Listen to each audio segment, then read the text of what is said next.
네, 사람들은 인류의 앞날에 대해서 걱정들을 하고 있습니다.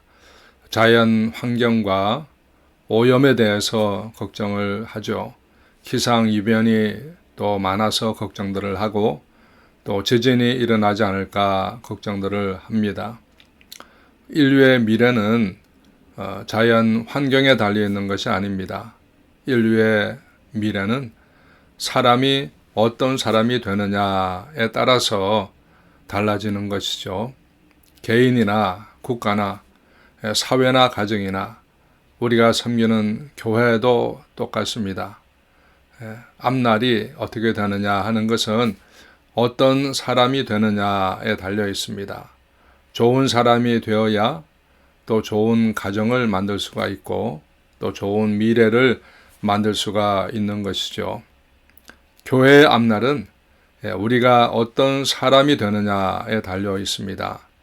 어떤 자세로 어떤 또 신앙과 어떤 인격을 가지고 있느냐에 따라서 우리 미래는 좋아질 수도 있고 또 더 발전할 수도 있습니다. 어른들이 하는 말에 집안에 사람이 잘 들어와야 된다 하는 말들을 하죠. 사람이 귀하다는 것이죠. 사람이 살릴 수도 있고 또 망칠 수도 있고 사람이 모든 것을 좌우하는 것입니다. 하나님은 우리를 좋은 사람으로 만들고 새 사람으로 만들어 주시고 또 하나님을 위해서 쓰임 받는 사람으로 만들어 주시기 위해서 우리에게 은혜를 주시는 것이죠. 그것이 하나님의 사랑인 것입니다. 어떤 마을에 어렸을 때부터 아주 가난하고 어려운 집이 있었습니다. 아버지는 일찍 돌아가시고 재산은 없고 멸시 천대받고 공부하지 못하는 가정이었죠. 대대로 가난하게 살아온 집입니다. 그런데 어느 날 그 집이 열심히 교회를 나가기 시작했습니다. 그리고 자녀들은 하나님을 경외하도록 가르치고 예의와 도덕을 잘 가르쳤습니다. 좋은 성품을 가지고 좋은 일을 하는 착한 사람으로 성장해 갔죠. 자녀들이 그렇게 자라면서 그 집은 달라지기 시작합니다. 찌들었던 가난은 사라지고 누가 봐도 복받은 그런 집안이 되었습니다. 반면에 그 마을에서 제일 잘 살고 지역 유지로 온갖 영광을 누리던 집안이 있었습니다. 그런데 그 집의 사람들은 좋은 사람이 못 됐습니다. 자녀들은 성실하지 않았고 망나니였습니다. 해가 갈수록 그 집안은 기울어지기 시작합니다. 그 많던 재산은 다 사라지고 집안에 온갖 우환이 끊어질 날이 없으면서 불행한 가정이 되고 말았습니다. 중요한 것은 사람입니다. 어떤 사람이 되느냐에 내일이 결정이 되는 것이죠. 예수님은 3년 동안 제자를 가르쳤습니다. 예수님의 꿈은 복음을 전하는 것이죠. 그리고 제자들에게 마지막으로 유언을 남기고 승천했습니다. 그런데 3년 동안 제자들과 있으면서 한 번도 세계 복음화에 대해서 말씀하지 않았죠. 어떻게 일해야 된다라고 말씀하지도 않았습니다. 전략에 대해서도 말씀하지 않았습니다. 예수님의 모든 말씀은 올바른 사람이 되라 하는데 초점이 맞춰져 있었죠. 일을 잘하고 못하고는 두 번째입니다. 예수님은 일하는 방법, 일하는 능력 이런 것 가르치지 않았습니다.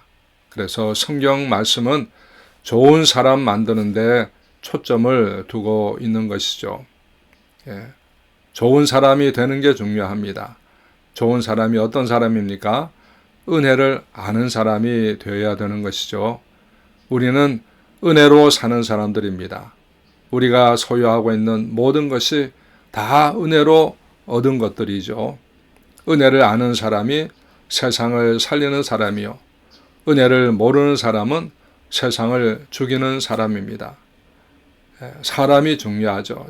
자원이 아닙니다. 지하 자원이 아니라 지하 자원은 중동이 제일 많이 가지고 있죠. 돈이 땅 밑에서 펑펑 올라옵니다. 그들은 땅에서 올라오는 원유를 팔아서 살고 있죠. 그러나 그 나라들이 세계에 어떤 영향을 미칩니까? 세계적인 인물이 납니까? 학문적으로 무슨 세계에 공헌하는 것이 있습니까?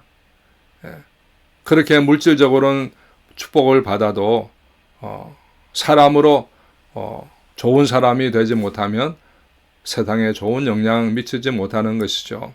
가난할지라도 영적으로 훈련을 받고 성령으로 거듭난 사람, 하나님을 두려워하는 사람, 은혜를 아는 사람이 세상을 위해서 좋은 일을 하는 것입니다.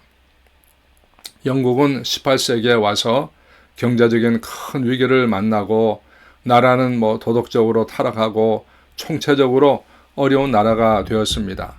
그때 1720년경에 태어난 아이가 있죠. 요한 웨슬레입니다. 그의 어머니는 수잔나라고 하는 믿음 좋은 어머니였습니다. 19명의 자식을 낳았는데 보통 어머니가 아니었죠. 가난하다고 비굴하지도 않고 자녀들을 하나님의 말씀으로 길렀습니다. 그 당시 대학들이 지성의 탑이 아니라 방탕과 타락의 탑이었습니다. 그때 요한 웨슬러 형제가 찰스 웨슬러가 함께 옥스퍼드 대학에 다니면서 성경을 읽고 기도하는 홀리 클럽을 만들게 됩니다. 많은 사람이 시작한 것이 아니라 4명이 모여서 시작했지만 놀라운 일이 시작되죠.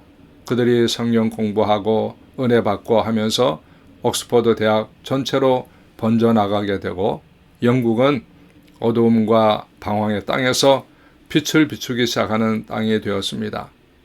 요한 웨슬레는 미국에 선교사로 갔다가 돌아와서 부흥운동을 시작합니다. 영국은 살아나기 시작하고 의회가 살아나고 영국 경제가 살아납니다.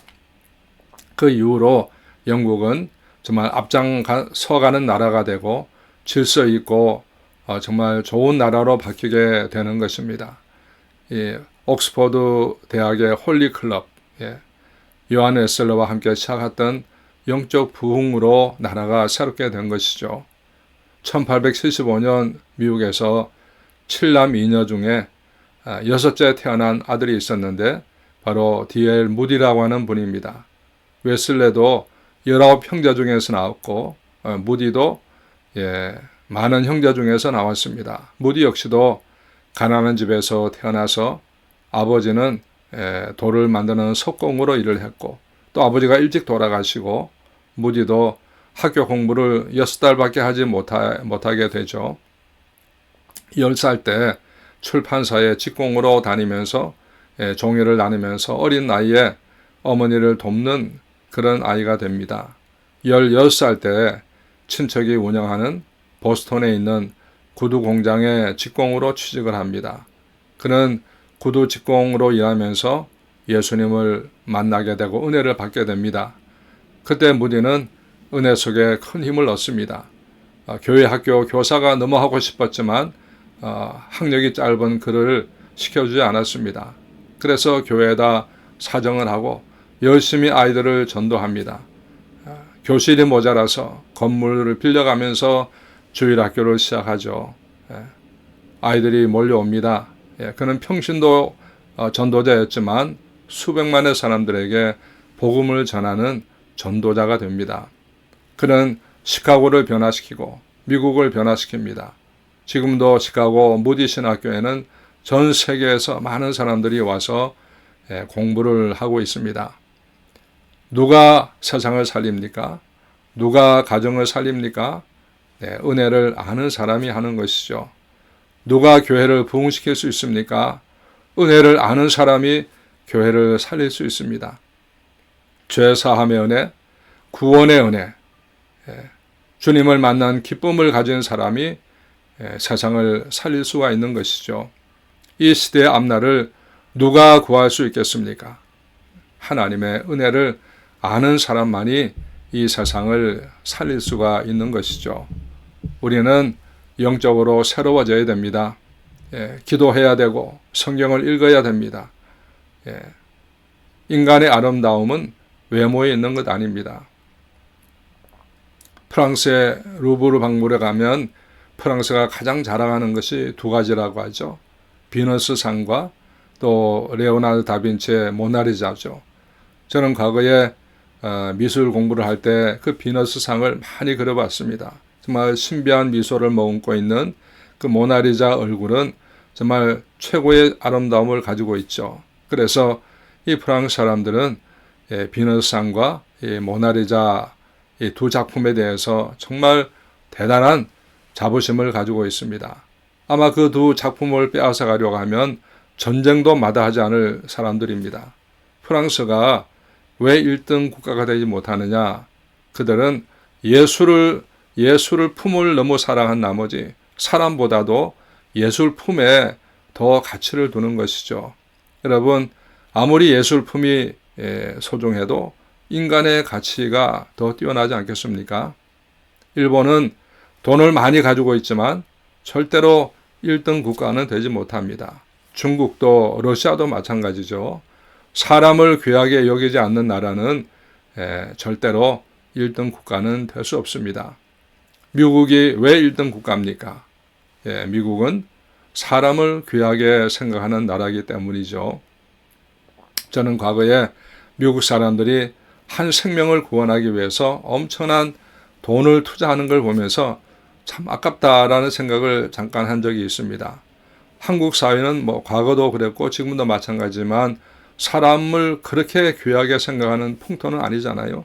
지금도 계속해서 일어나는 불행한 사건들의 원인은 사람의 생명을 귀하게 생각하지 않기 때문에 많은 사건들이 사고들이 일어나는 것이죠. 과거 6.25 전쟁 때 그 노공리 사건이 밝혀지자 미국 의회와 신문들은 한결같이 사과하고 보상한다 해야 된다라고 하죠.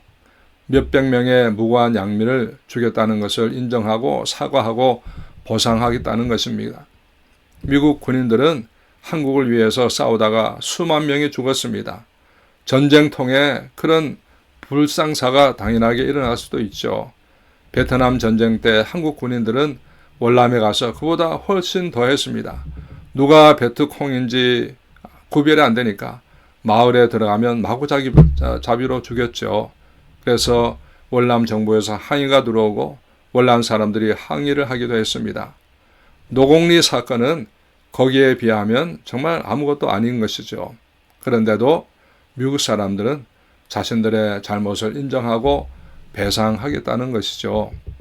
그들이 한국을 위해서 희생한 것이 얼만데 그런 말은 전혀 안 하고 잘못한 것에 대해서 배상하겠다는 것입니다.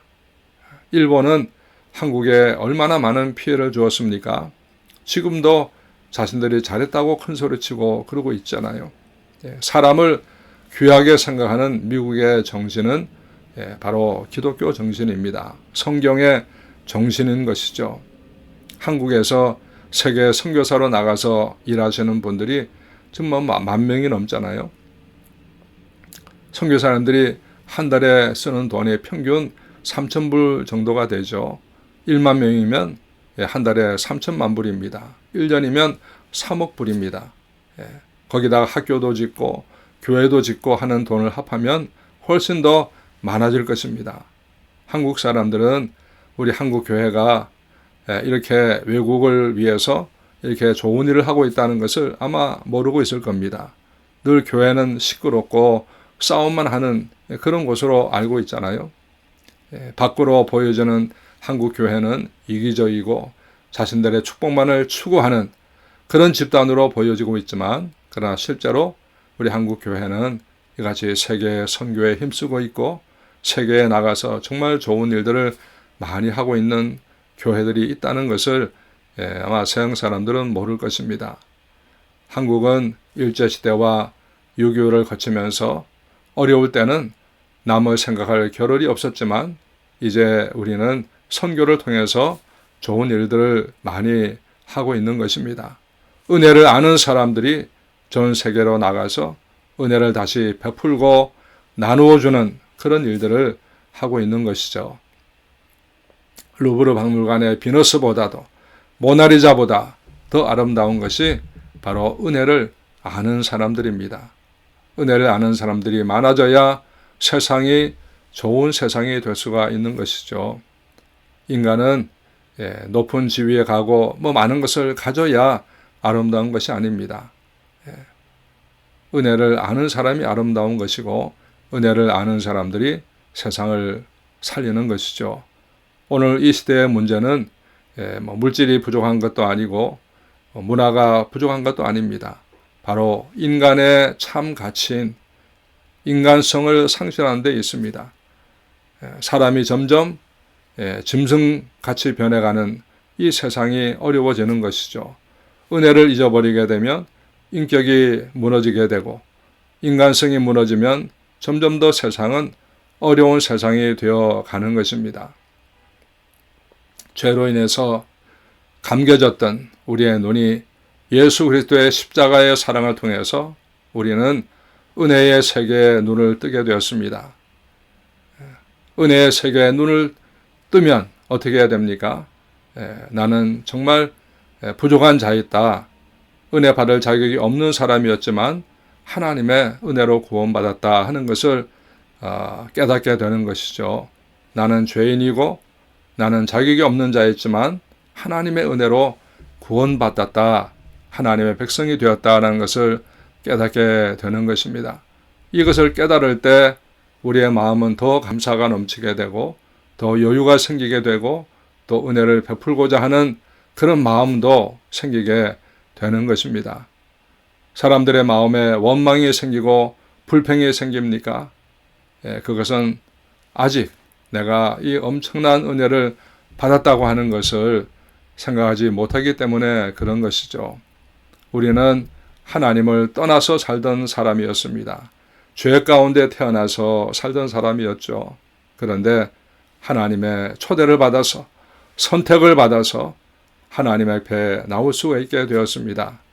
로마서 8장에 보면 너희는 다시 무서워하는 종의 영을 받지 아니하였고 양자의 영을 받았으므로 아바 아버지라 부르짖느니라 말씀했습니다.